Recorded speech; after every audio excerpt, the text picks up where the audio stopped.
Olá, bom dia a todos e todas. Bom, no primeiro vídeo a gente viu como se faz a instalação do root, então o objetivo desse segundo vídeo é a gente começar aos pouquinhos a mexer, né? Aprender a mexer no root, né? Através de alguns exemplos que a gente consegue encontrar aqui nessa página, root.cern, ok? E aí você clica aqui em manual, clica aqui nessa primeira opção. Em seguida, rola aqui um pouquinho a página, e aí aqui você vai encontrar alguns comandos, né? Esses comandos são bem úteis, né? Vale muito a pena dar uma lida neles, né? Então, por exemplo, quando você quer fechar o root, né? Só você botar .q e dar Enter. Bom, para o vídeo não ficar muito longo, eu vou direto para os exemplos. Então, a gente tem aqui o primeiro exemplo, né? Mostrando para gente que o root ele pode funcionar como uma calculadora. Entra para a gente aqui o resultado e também o tipo de variável, né, que a gente obtém. Por exemplo, a raiz quadrada de 42, ela mostra para a gente, né, que esse é o resultado e é uma variável do tipo double, né? E aí eu vou mostrar para vocês rapidinho. A gente vai falar rapidinho sobre as variáveis, né? Então, em C++, a gente tem, acredito que em outras linguagens de programação também, a gente tem as variáveis, né, que a gente vai definindo de acordo que a gente vai criando o nosso código, e elas podem ser do tipo int, float, double, char e booleana, né? Então, de acordo com os nossos exemplos, uma variável do tipo int, ela pode ter um valor negativo, 0 ou um valor positivo, né? Então, ela armazena valores inteiros. Uma variável do tipo float, ela armazena valores reais, podendo ser negativos e positivos. Só lembrando, toda vez que a gente for programar em C++, é importante colocar ponto, ok? Entre os números. Apesar daqui no Brasil a gente usar vírgula, né? Então, por exemplo, o número π, 3,14, né? Quando a gente vai programar, a gente tem que colocar 3.14. A variável do tipo double, ela é semelhante ao float, porém ela tem uma capacidade de armazenamento maior. Então, se vocês observarem, eu coloquei o número de casas decimais maiores aqui, né? A variável do tipo char, ela armazena e nesse caso apenas um caractere, podendo ser uma letra ou um número. E é sempre importante colocar essa variável entre aspas. Nesse caso aqui eu botei aspas simples, mas acho que pode ser com aspas duplas também. O número π, né? Quando a gente bota math, dos pontos, π. Tem um segredinho legal também, que para quem está iniciando é interessante. Por exemplo, ali eu coloquei errado, né? Coloquei o π maiúsculo. Vai apresentar um errozinho, né? E aí ele ainda fala para mim que o erro está aqui, né? Então, observa que eu não digitei. Aqui no nosso teclado a gente tem, né, as setas, né, para direita e esquerda, para baixo e para cima. Eu só apertei a seta para cima. E ele entra com a última linha, né, que foi escrita. Então, aqui ele apresenta para a gente o valor de π, né, e fala para a gente que é de uma variável do tipo double. Eu tenho aqui no meu GitHub uns exemplos, né, de tipos de variável que é bem interessante. Acho que eu vou mostrar logo para vocês. Então, aqui a gente tem uma variável que a gente vai chamar de idade e ela é do tipo inteiro. Aqui embaixo a gente vai chamar o cout, né? Coloca essas setinhas e entre aspas a gente pode escrever, né, uma frase que vai ser impressa na tela do usuário, né? E aí vai aparecer, digite a sua idade, né? Aí a gente pede para pular uma linha e aí o valor que a pessoa for digitar vai ser salvo nessa variável idade que a gente definiu aqui em cima como sendo um valor inteiro, certo? Então, se eu colocar valores quebrados, ele não vai aceitar, certo? E aí, a gente botou aqui embaixo, né? De novo, Cout, você tem. Aí, nesse caso, essas setas vão chamar a variável idade, que foi a variável que salvou o valor digitado pelo usuário. Vou mostrar para vocês, na prática, né, como é que isso funciona.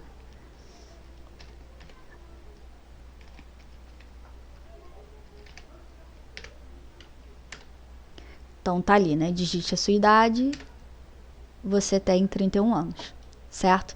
Esse 31, ele ficou armazenado na variável idade, certo? E essa variável ela é do tipo inteiro. Então, por exemplo, se eu colocasse ali 30.2, né, ele não aceita, né? Ele arredondou ali, né, a idade para 30 anos, certo? Legal. Bom, então agora vamos voltar aqui para o exemplo do root. Esse exemplo aqui ele é bem legal também. E ele coloca, né, primeira linha ele abre chaves e aí ele bota, né, ele define uma variável do tipo inteiro, chama essa variável de j e diz que o valor dela é igual a zero. Em seguida bota ponto e vírgula. Na linha de baixo ele usa um for. Esse for ele é uma estrutura de repetição. E aí nesse caso ele tem são necessários fazer 3 definições, né, dentro desse for. Então, a primeira definição, a gente está definindo mais uma variável, né, a variável i, a gente está falando que ela é do tipo inteiro e que o valor dessa variável é igual a zero. Né? Nessa primeira parte, a gente só está dizendo aonde vai iniciar a variável, né? Nessa segunda parte, a gente diz que i é menor que 3. Então, a gente diz que o programa ele tem que ser rodado 3 vezes no caso, né? Ele vai ser rodado a primeira vez quando i é igual a 0, ele vai ser rodado a segunda vez quando i é igual a 1, e ele vai ser rodado a terceira vez quando i é igual a 2. E aí ele para de funcionar, porque ele só pode ir até onde a variável i é menor do que 3. Né? Então, essa é a nossa condição, né? A expressão de condição que a gente tem. Logo em seguida, a gente tem ali um incremento, né? Uma atualização da variável i. Então, ele vai rodar a variável i em 0. 0 é menor que 3, então o programa pode continuar rodando. E aí, depois ele fala que a variável i ela tem que ser atualizada. E aí ele vai rodar de novo. E aí, nesse caso agora o valor de i vai ser igual a 1. 1 é menor que 3. Né? E aí o programa vai rodar e assim vai. Eu preparei aqui para vocês também. Então a gente tem os operadores aritméticos, né? E esses aqui são, né, os mais simples. Operador de atribuição mais, menos, multiplicação, divisão, né? O resto da divisão. Né? E aí aqui botei as ações, né, de o que cada um faz, né? Bom, aqui esses operadores já são mais interessantes, né? Então, o operador de atribuição igual, né? Ele vai guardar o valor de 2 na variável x. Quando a gente coloca mais igual, a gente está adicionando mais 2 na variável x. Menos igual, né? E aí a gente tem que sempre, né, no nosso programa, de acordo com o que a gente estiver montando nosso código, a gente vai estar especificando, né? Então a gente vai botar x menos igual 2, vai estar subtraindo 2 na variável x. Mesma coisa para multiplicação, divisão e o resto da divisão, certo? A gente vai ver um exemplo já já. Acho que naquele mesmo exemplo que a gente estava vendo, a gente vai ter isso, tá? E operadores de incremento, né? Quando a gente tem o mais ou o menos menos. Então, nesse caso, x mais mais, ele adiciona mais um valor à variável x. É exatamente o que a gente está vendo lá naquele exemplo, né? E o x menos menos vai estar subtraindo, né, mais um valor da variável x. Então, aqui no programa, deixa eu aumentar um pouquinho a tela para ficar mais fácil a visualização, né? Opa! Então, aqui no programa a gente tem o for, né? Que é a estrutura de repetição que a gente está utilizando. E aí a gente tem, né, int igual a 0, i menor que 3 e o i mais mais. Então, a gente vai estar somando um valor, né, na variável i, até chegar em 2, né, porque i ele tem que ser menor que 3. Essa é a nossa condição que a gente está utilizando. Aí aqui, nesse caso, a gente abre aspas de novo, perdão, a gente abre chaves, e aí a gente vai atualizar o valor da variável j, né? Então, a gente vai botar aqui j é igual a j mais i. E aí a gente vai chamar o cout, e o que vai aparecer na tela impresso vai ser i igual, e chama a variável i. Nesse caso, né, na primeira vez que o programa rodar, que ele botar i igual, ele vai chamar a variável i, sendo que a variável i a gente colocou, né, a gente definiu que ela é igual a 0. Então, o primeiro valor apresentado vai ser i igual a 0. Depois, vai botar j igual, e aí vai chamar a variável j.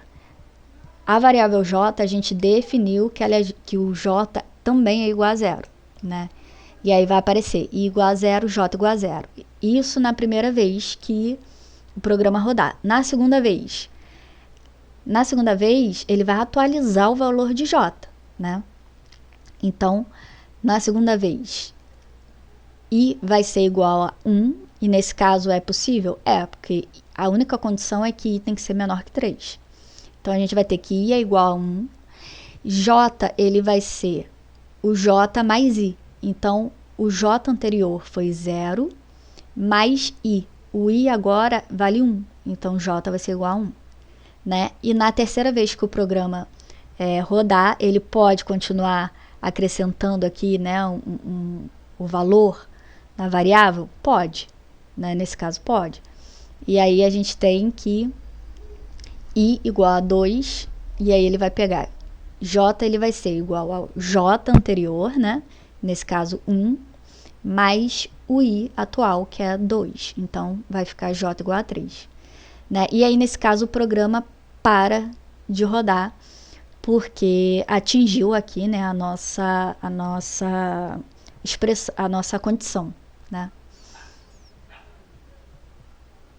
Bom, mas esse programa não dá pra gente só digitar lá e digitar, né, aqui no root, porque vai dar errado, né? Então, por exemplo, eu posso abrir chaves, vou dar enter e aí a gente não consegue, né? Então, nesse caso, eu vou fechar o root.q, tá? E aí a gente vai ter que aprender, né, a fazer uma macro.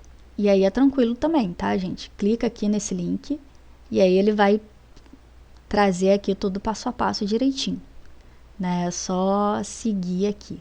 Então, por exemplo, aqui ele está falando, cria um novo documento com o seu editor de texto preferido. Nesse caso, a gente costuma usar o Gedit, né? Ele tá salvo aqui, tá. Então, aqui eu tenho Gedit. Eu gosto sempre de dar um espaçozinho, né, para começar a digitar.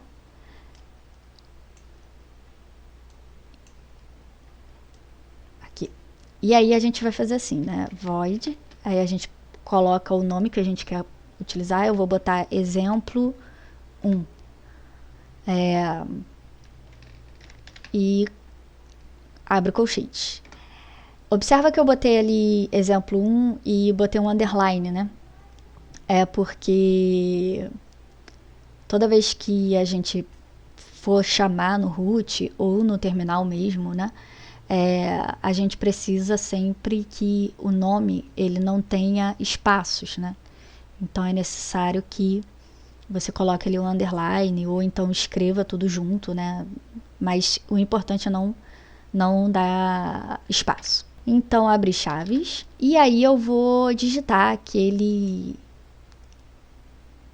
programa, né, que estava lá nos nossos exemplos. Deixa eu pegar ele aqui. Deixa eu digitar ele aqui rapidinho. Bom, então só para mostrar para vocês como é que a gente roda esse programa aqui, né?